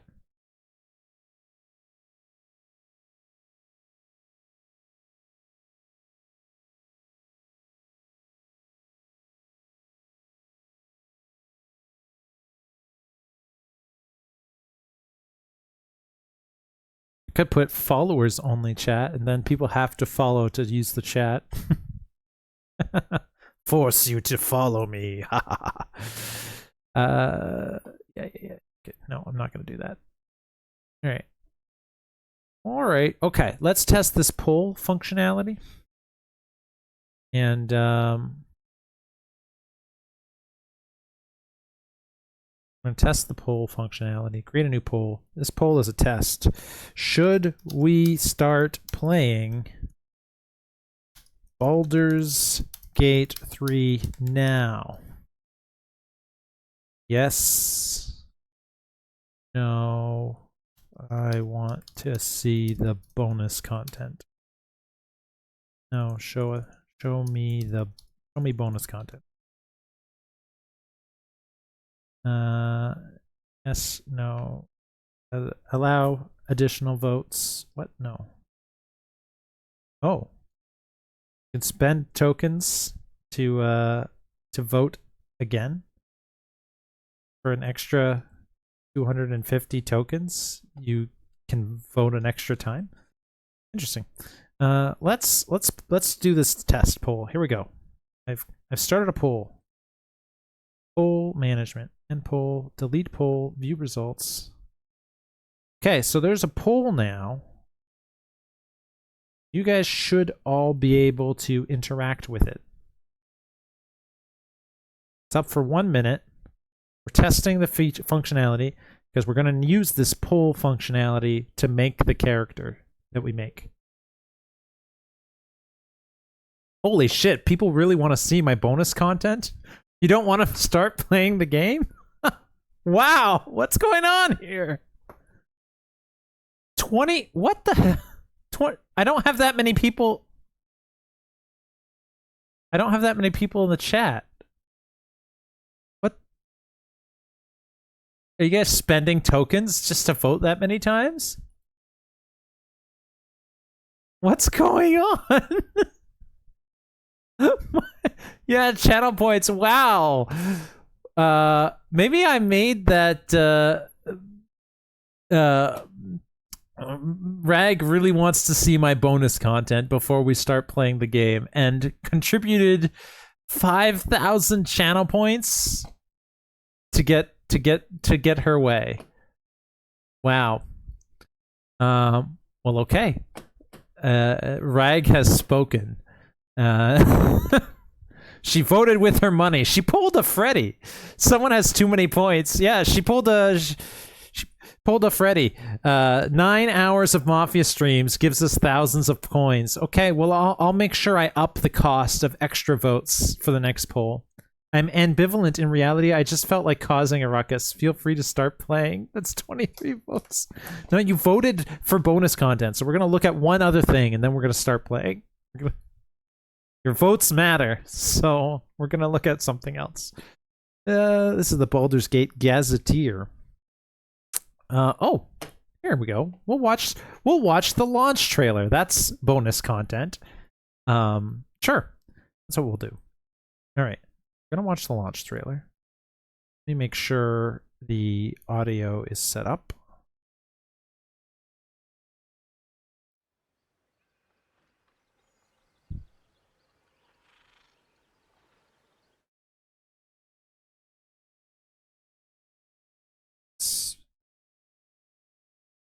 This. Dive into the launch.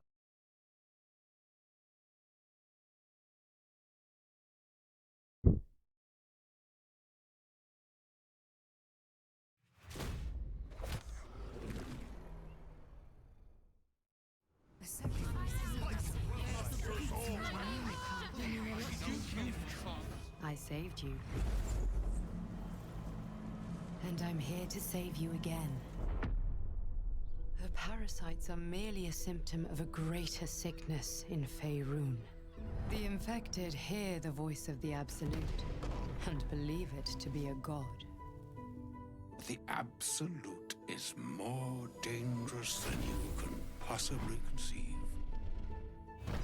It threatens all who live. It threatens the gods, the weave, the very fabric of the universe itself. How would you feel about helping me kill some evil bastards?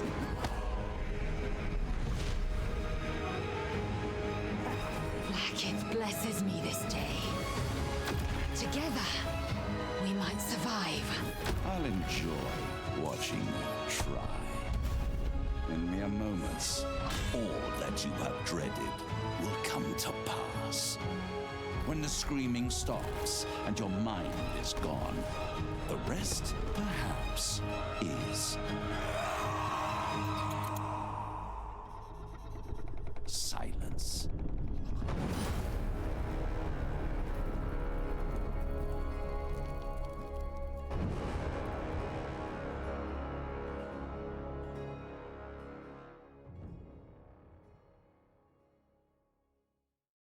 How cool is that? How cool is that? Yeah, YouTube is about to autoplay into some VLDL for us. No, thank you. I love VLDL, Viva La Dirt League, but that's not what we're here for. Okay. All right. We watched the trailer. Now we're hyped. Now we're ready to go. We did one other. We'll do one more thing. We'll do one more thing. We'll look at this Baldur's Gate Gazetteer. This Gazetteer is kind of like a pamphlet. Pamphlet to introduce people to Baldur's Gate, the city of Baldur's Gate on the Sword Coast. I saw an owlbearer. My entire mission will now be devoted to finding and taming one. Well, you know what? That's a thing that maybe we can do. And you can devote your channel points to making sure your vote wins in that regard. Okay. Actually, let's do another quick poll. New poll. Should I let people vote multiple times with channel points? Yes, they've earned it.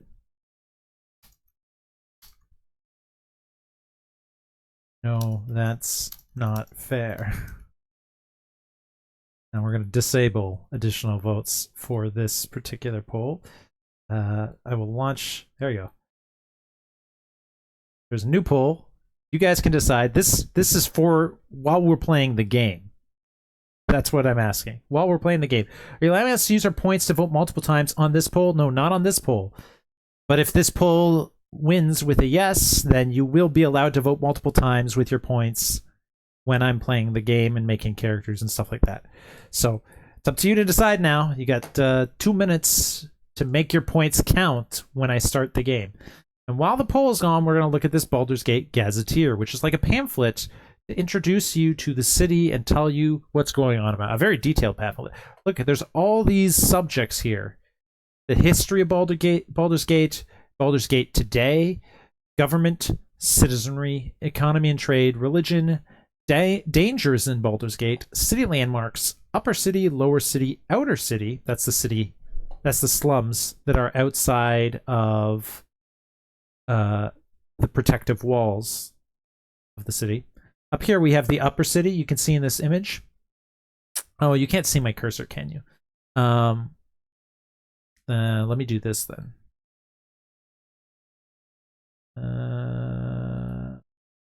Then save image. Open image. Yeah. Okay. So up here. Oh, you can see my cursor. I didn't realize you could see my cursor. You can see my cursor. Okay, cool. Well, then up here you have the upper city. That's where all the rich people live. And there's a second wall that surrounds the upper city. Then you have the lower city, which is along the coast. This is the Sword Coast. Well, actually, this is a lake that's part of a river.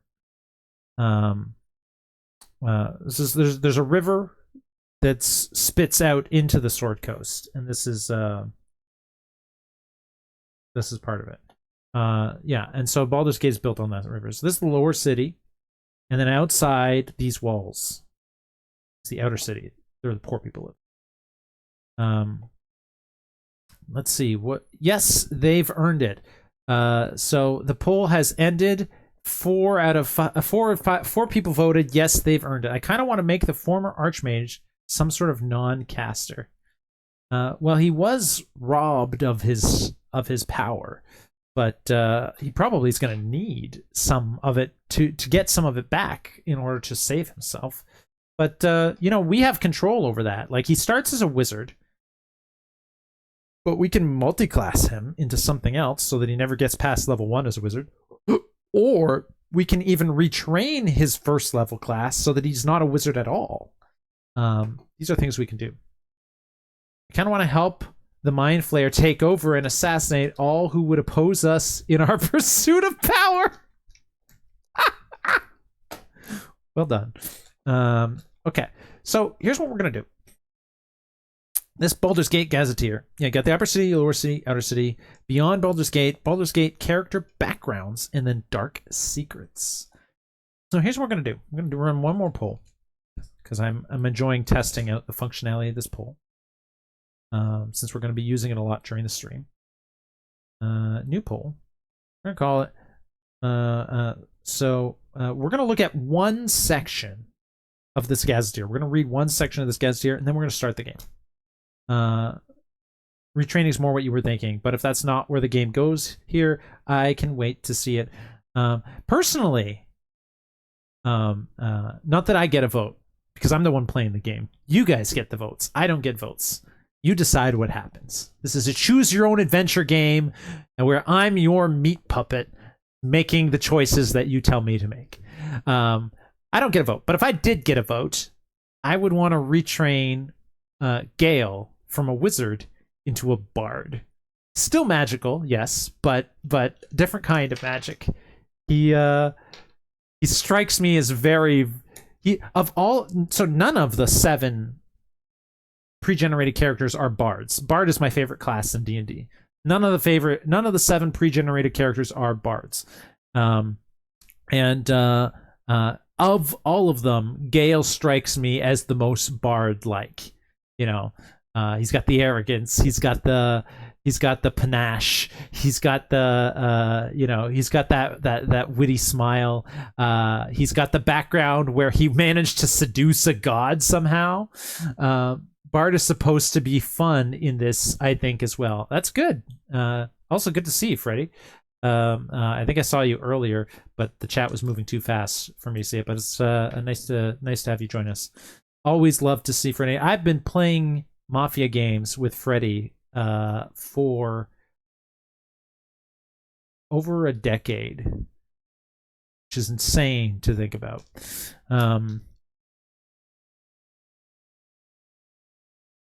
I've been playing Mafia games with a couple of these people for over a decade. Rag and KOD are both in that pot too. Generally better to make your own character anyway instead of using one of the mains. If you can on PS5, you can on PS5, and I agree. It's generally better to make your own character, or to go with the Dark Urge. The Dark Urge is kind of like the one in between, right? You got 6 pre-made characters. Then you can make your own custom character, and then you got the Dark Urge, which is kind of the halfway point in between. The Dark Urge lets you make a completely custom character. The only thing you can't choose is his background, because the Dark Urge's background is set in stone, and he has plot stuff. Like all of the pre-made characters have unique plot quests that are connected to their backstory. The PlayStation shut down again. I'll have to start it up. All of those characters have unique backstory stuff. Whereas if you make a custom character, you don't get that unique backstory tied to your character, but the Dark Urge does. So that's like the halfway between. If you want to play a murderous person. I think you guys had a terrible echo for the past few minutes. If that was the case, I apologize.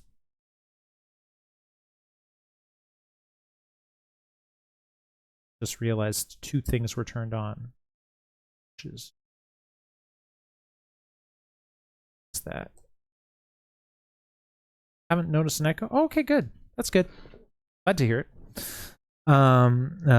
Okay, so we're gonna look at one section of the Baldur's Gate Gazetteer. Then we're going to start the game.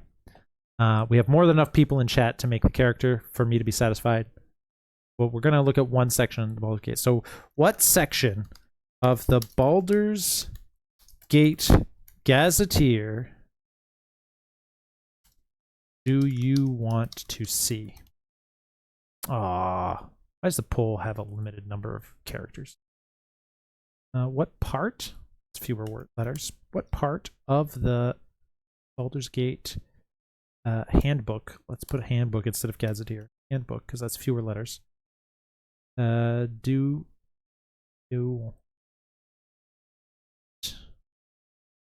see. There you go. We gotta pick Dark Secrets. Well, we'll let the vote decide. History. Government.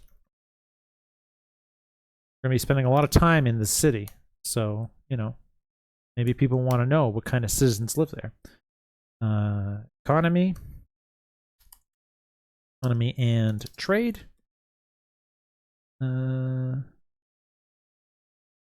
Religion. Are 4 options the only options? Can't put more than 4 options? Lame. On. All right, let's reduce this to 4 then. Dark Secrets will be one of them.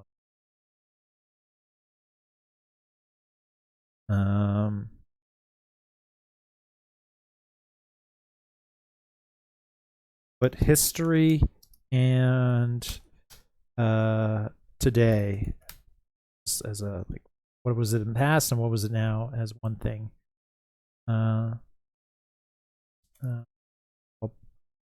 Dangers. Gotta put religion. That's probably dangers. The city.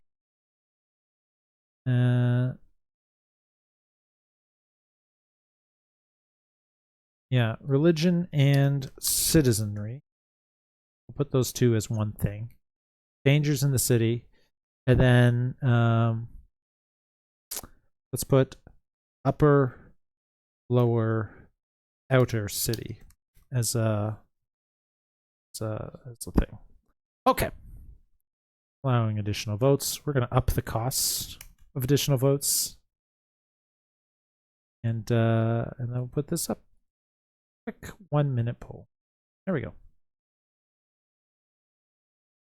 Which section do you guys want to look at before? And then we're going to start the game. Why aren't we starting the game now? Well, you can thank Rag for that. We're going to look at one page, one section, one or two sections of this Baldur's Gate Gazetteer. Some of them I pulled together. Thanks, Rag. Actually, thank you, though. Thank you for donating your tokens. I get money for that, I believe. I'm pretty sure that channel points translates into income, something like 2 cents per point, per 100 points. I think. I don't know.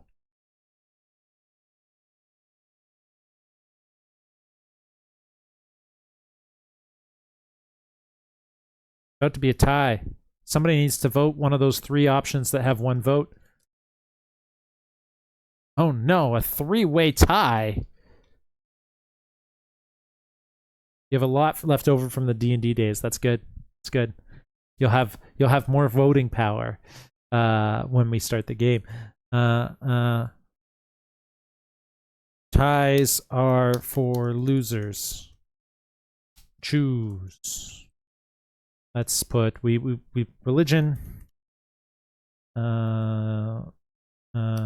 dangers, secrets, and citizen. Boom.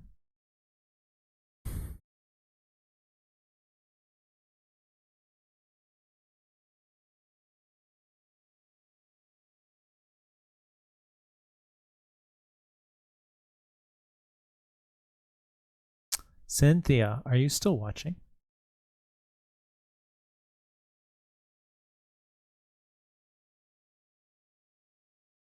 Tyler, are you still watching? Checking in. Don't you dare make it another tie on me. Don't you dare, you guys.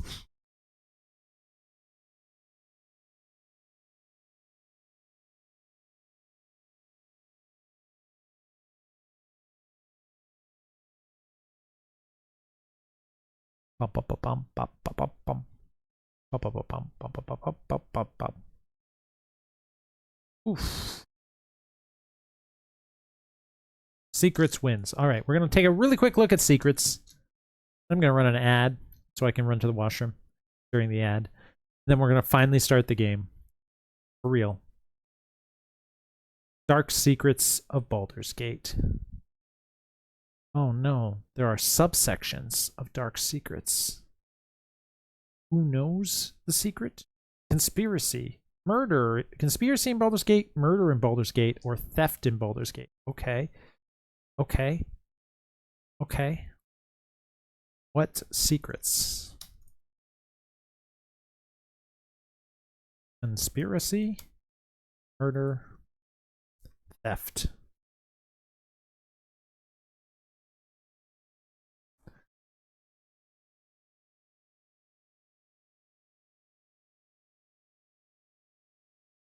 Murder in Baldur's Gate. That's the name of an adventure that I very much want to play. I don't get to play very often. I'm always the dungeon master. But if somebody offered me a chance to be a player for any game, for any adventure that I desired, I said, what adventure would you like to play? Murder in Baldur's Gate. That's the one I would pick. You guys are really gonna busting my balls here. It's ties. Why are only 2 people voting? Everyone's like, we're gonna check out, not pay attention until you actually start the game because we want to see the game and not this bullshit, whatever this is. Three-way tie. I hate you guys. That's not true, guys. All right, I'm gonna choose murder. I am. If it ends in a tie vote, I become the tiebreaker. I only get a vote if it's a tie vote. Done. That is the new decision. So when you go to murder in Baldur's Gate, there's blood on the character's hand. So these are secrets that your character, if you're making a character who's from Baldur's Gate, you're playing Pokemon Multi-World Rando. That's cool. Rasulinen, love you too. Thank you, Rasulinen.